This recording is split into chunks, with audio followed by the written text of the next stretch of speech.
just have faith. It's really about faith. Like, know yourself as part of God, as an aspect of God,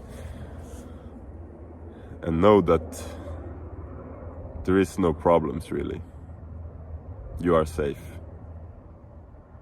And trust, and breathe. And things will figure itself out. It will figure itself out. Because it's your like nature to be happy and peaceful.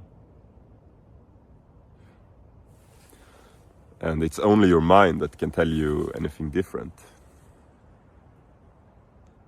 But you don't need to listen to it. Trust more the fact of your beingness, your existence, your consciousness, your being here and now, your timeless essence.